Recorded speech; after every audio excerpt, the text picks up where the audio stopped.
Bueno,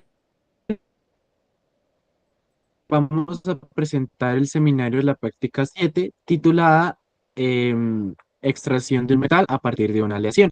Este trabajo se realizó en el departamento de la Universidad Militar Nueva Granada, bajo la orientación de la docente Mónica Montañez Romero.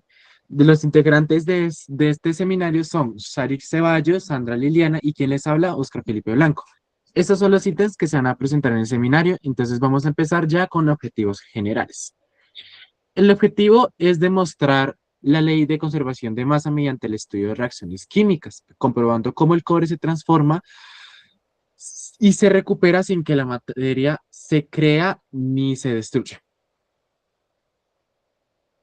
Nuestros objetivos específicos son ejemplificar y clasificar los diferentes tipos de reacciones químicas involucradas en la transformación del cobre, emplear técnicas de separación de mezclas tales como decantación, filtración y centrifugación, evaluar la ley de conservación de la masa a través de la cuantificación del cobre después de diversas reacciones químicas hasta volver al cobre metálico, identificando los principales cambios químicos involucrados en este proceso.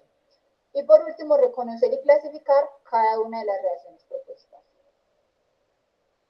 Ahora encontramos el procedimiento que llevamos a cabo para la extracción del cobre. Iniciamos tomando 5 mililitros de la disolución de nitrato de cobre 3 con una pipeta forada. A esto le agregamos 20 mililitros de agua en un vaso precipitado. Esto se agitó y se agregó hidróxido de sodio, gota a gota. Después de esto, observamos si se formaba un precipitado.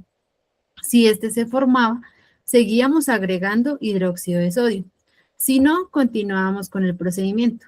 Después de esto, dejamos decantar el hidróxido de cobre. Después, observamos si todo el cobre se había precipitado. Si este se precipitaba, continuábamos. Si no, seguíamos agregando hidróxido de sodio. Después de esto, se retiró el sobredenante y se agregaron 10 mililitros de agua. Y esto se pone a calentar en la plancha. En esta parte observamos si el sólido cambia a color negro. Si este cambiaba, continuábamos con la práctica. Si no, seguíamos calentando. Después de esto, dejamos enfriar y decantar. Retirábamos el sobredenante con la pipeta Pasteur. Se lavaba con agua destilada y se agregaba ácido clorhídrico. Después de esto, se procedió a agregar zinc. Si la solución seguía azul, seguíamos agregando zinc. Después, esto se filtró y de esto se desprendían gases de ácido clorhídrico. Esto se lavó con agua. Esto después se llevó a secar en una estufa a 90 grados. Acá observábamos si el peso era constante. Si este era constante, era el cobre que habíamos obtenido. Si no, volvíamos a secar y a pesar nuevamente. Y acá finalizábamos nuestro procedimiento. Bueno, vamos con resultados, que es las reacciones químicas realizadas durante la extracción de cobre. Entonces, la primera reacción fue entre el cobre metálico y el ácido nítrico, donde el cobre se disolvió formando nitrato de cobre 2 y liberando dióxido de nitrógeno, un gas marrón tóxico. Este cambio se evidenció en la formación de la solución azul verdosa que la vemos en la parte de acá por la presencia de iones cúpricos. Esta reacción se clasifica como una reacción de redox y desplazamiento simple. Lo importante aquí no es solo observar un cambio químico, sino también se observan cambios físicos como el color de la disolución y la liberación de gases. La segunda reacción se clasifica como reacción de precipitación y doble desplazamiento. En esta reacción hubieron cambios físicos como la formación del flóculo, que es un sólido azul claro. Tiene cambios químicos como precipitación de hidróxido de cobre. Y sus propiedades físicas fueron que es insoluble y de color azul claro. En la tercera reacción, que se clasifica como reacción de descomposición térmica, ocurrió un cambio físico como la formación de sólido negro y un cambio químico como la descomposición térmica del hidróxido. Las propiedades físicas del óxido de cobre es que era insoluble y negro, mientras que las del agua es líquida e incolora. Y las propiedades químicas del hidróxido de cobre es que se descompone al calentarse.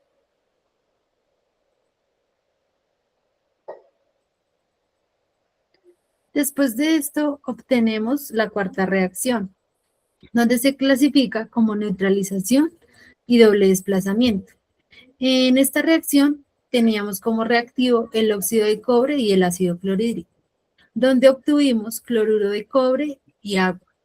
Estos tuvieron cambios físicos como la disolución azul verdosa. Encontramos un cambio químico como la neutralización entre el óxido y el ácido. En las propiedades físicas encontramos en el cloruro de cobre el soluble y azul verdoso y en el agua líquido. En la quinta reacción, esta se clasifica como redox y desplazamiento simple, donde teníamos cloruro de cobre más magnesio y obtuvimos cloruro de magnesio y cobre metálico. En esta encontramos el cambio físico como la formación de sólido rojizo, cobre metálico, y en cambio químico teníamos que el magnesio desplaza al cobre, desplaza al cobre y al cloruro de cobre. En propiedades físicas, en propiedades físicas encontramos que el sólido rojizo y el magnesio es soluble e incoloro.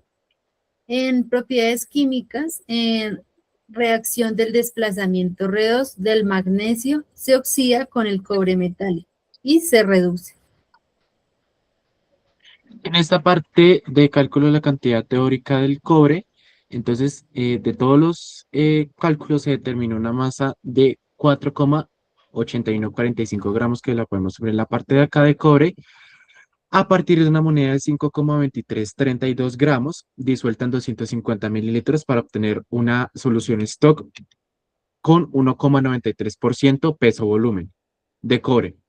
A partir de una alícuota de 5 mililitros, se establece una referencia teórica de 9,63 por 10 a la menos 2 gramos de cobre para evaluar la recuperación experimental. Los cálculos que realizamos para determinar los resultados de la anterior tabla respecto al porcentaje de cobre en la aleación de la moneda fueron porcentaje de peso sobre volumen de cobre. Para este procedimiento tomamos los gramos del soluto y los dividimos sobre los milímetros de la solución multiplicado por 100. Esto nos dio 1,93%. También la cantidad de cobre en la alícuota según la masa teórica. Tomamos los 5,0 mililitros de la disolución stock, los multiplicamos por la masa del cobre en la moneda y se dividió por 250 mililitros del volumen de la disolución en la digestión de la moneda. Esto nos da 6,63 x 10 a la menos 2 gramos. Ahora encontramos los datos y cálculos del cobre recuperado. Tenemos un peso de la caja Petri más el papel filtro limpio y seco. Tenemos un peso de 35, 48, 99 gramos. El peso de la caja Petri más el papel filtro más el cobre, luego del secado, obtuvimos 35,56, 94 gramos. La masa del cobre recuperado experimental fue 7,95 por 10 a la menos 2 gramos. Obtuvimos un porcentaje de recuperación del cobre del 82,55% y un porcentaje de error del 17,44%. Bueno, en esta parte, para los cálculos, para terminar los resultados de la tabla, entonces comparamos los resultados y recuperamos experimentalmente 7,95 por 10 a la menos 2 gramos de cobre, lo que representa como un 82,55% respecto al valor teórico inicial. Esto arroja un error del 17,44%, evidenciando pérdidas del material durante la manipulación y separación en el laboratorio, lo que afectó la exactitud final del proceso. Análisis de resultados. Se muestra que cada reacción influyó en la recuperación del cobre. Por ejemplo, en la primera reacción con ácido nítrico hubo liberación de gas que pudo generar pérdida. En la segunda, la formación y separación del precipitado de hidróxido de cobre implicó riesgo de pérdida de partículas. Junto con la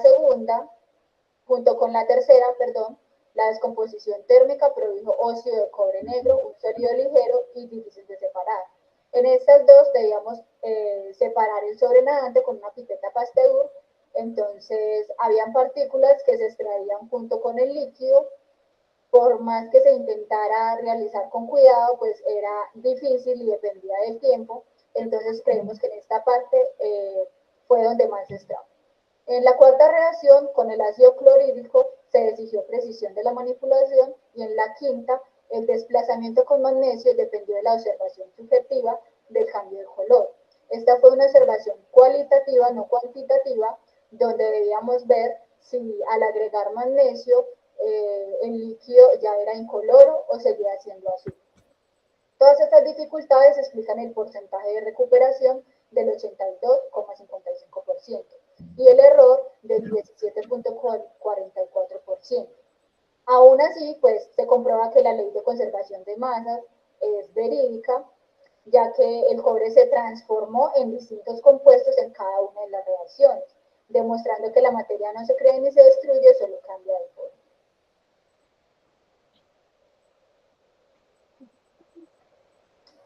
Las preguntas que nos hacía pertinentemente la profesora era que explicáramos químicamente cuál de todos los procesos realizados fue el causante del bajo porcentaje de recuperación del cobre. En la consideración del grupo, creemos que se debe a cuando se precipitó la decantación, retiramos con las pipetas Pasteur, como le dije anteriormente, fue la mayor parte de pérdida.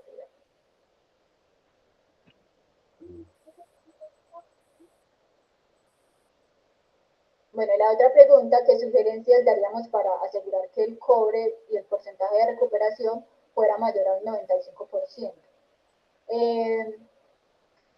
Pues tener más disposición de tiempo para manejar el cuidado necesario en la extracción de los sobrenadantes. Ser muy graduados cuando se agregan las gotas de ácido clorhídrico o el magnesio para poder estar en el punto más cercano exacto de la reacción, ya que, por ejemplo, cuando nosotros agregamos el ácido cloruro, por un tiempo estuvo la reacción siendo igual, pero con gases. Pero de un momento a otro cambió de color. Entonces, esto debe ser muy gradual para evitar que la reacción se sobrepase y al final no formemos tanto cobre, sino que resultemos formando de pronto solo teniendo magnesio o un exceso de otro producto.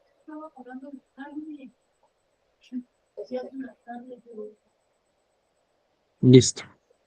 De las conclusiones de las cuatro, logramos sacar que logramos demostrar la ley de la conservación de la masa, evidenciando cómo el cobre se transforma a través de diversas etapas químicas, oxidorreducción, precipitación y desplazamiento, sin destruirse, aunque recuperamos el 82,55% de la masa teórica. Los cambios físicos y químicos observados validaron el comportamiento esperado del metal. Finalmente, el proceso subrayó la importancia de la precisión en las técnicas de separación para minimizar el margen de error en experimentos reales.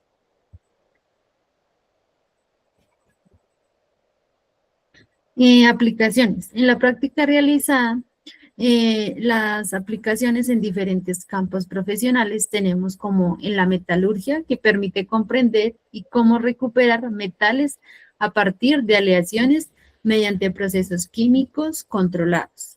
También encontramos el análisis químico y control de calidad, que enseña a la decantación y separación y cuantificación que aseguran precisión en la obtención de resultados. En gestión ambiental, aporta herramientas para tratamiento y recuperación de residuos. Y finalmente, en la ingeniería, la investigación científica demuestra cómo aplicar la ley de conservación de la masa y distintos tipos de reacciones. Muchas gracias. Gracias por su atención. Gracias. Gracias.